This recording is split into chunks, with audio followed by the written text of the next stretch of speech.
Did you know? Did you know? Did you? Ooh, Dinner. Steak. Do you actually have? Oh, you. Oh no! Oh no! Wait. I am not prepared to speak on this topic. I'm gonna help you out. Thank you. Hi, everybody. We're Hi. back. Happy Tuesday. It's Tuesday. Cheers. And today we're talking about a topic that actually isn't that fun, but it's really important to know about if you have a short-term rental. Kristen? Town laws. Town laws.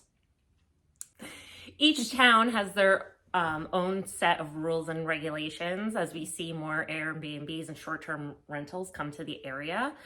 And you probably want to figure this out before you spend a lot of time, money, and energy setting one up, only to find out that you have some reason that it might not work for you or something you need to get in place before you actually start operating a short-term rental. Absolutely, because if you don't follow those rules, you can get shut down. Ding! You don't want that. Oh. Saugerties, do you want to? Yeah, Saugerties. We're here in Saugerties. We're based out of Saugerties. So in the town of Saugerties, there is a local law about short-term rentals. You need to have a permit, and there's a whole permitting process that includes having a fire safety inspection, a water test. You're going to need exit plans of your property. You're going to need a site plan to show where parking is, and you're going to have to fill out the application and, of course, pay a permit fee. If you're not local with Saugerties, you're going to have a property manager within a 15-mile radius of your short-term rental. That's where we come in. One thing about the Saugerties rental laws, and this is important to keep in mind for other towns as well. So this, what we just talked about, that applies to the town of Saugerties, not the village. So we're keeping an eye to see if the village adopts a similar law. We'll move on to our next example, Woodstock, New York. Super popular place for people to go for vacation. Yes. Super popular for people to buy homes in hopes of turning them into a short-term rental.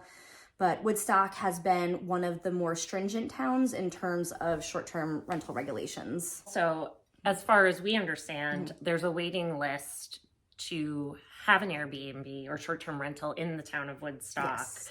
The town of Catskill is another place where they have a permitting process, and just like Saugerties, you'll need a local property manager there as well.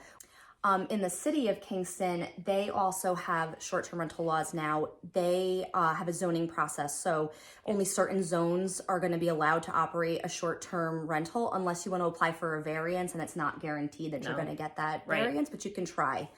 And with Saugerties in Kingston, the rules for the town of Kingston are different than the city of Kingston. So just make sure you're clear on the differences and which area you fall in, if you're in the city or the town. Yep. Yeah, you can always call the building departments and they'll, talk you through it as best they know. It's new for a lot of these towns and cities, so just bear with them if they, you call, it's a little confusing or they don't totally have it straight. Yeah. Because this is new for everybody. Yes, including us. Yes. Yeah. We're going through our first round of permitting with some Saugerties rentals and a Catskill one too. So we're getting the hang of it. Did you know that a short-term rental is considered less than 30 days? Yes. So when we talk about these laws, they apply to rentals for 30 days or less.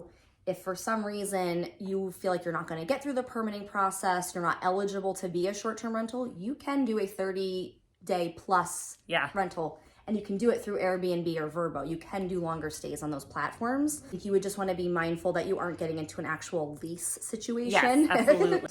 If you have questions about it or how we may be able to help by being the local property manager, just helping you kind of think through how you might be eligible, if you're eligible, if it makes sense for you, just give us a call. Contact us. Don't forget, the Chronogrammys are going on right now. Yes, the Chronogrammys. And we are nominated. And we are so excited. If you go to our profile, our Instagram profile, we have like a link in bio section and it takes you right to the Chronogrammy voting page. So you can vote for us. We are under the shelter category. We would love your vote. We would love your vote. Support small business. Yeah, and as you're going through the categories, vote for a lot of people. Yes. Think of who your Not just favorite us. is. Yeah. Take a browse. It's actually a great way to find some resources in the area. It is a great way because everybody that's listed on the Chronic Grammys voting page now has already been through the first round of nominations. So you know at least some people like them. Yeah, I love that. Yeah. I love that. Okay, cheers, Yeah, everybody. cheers.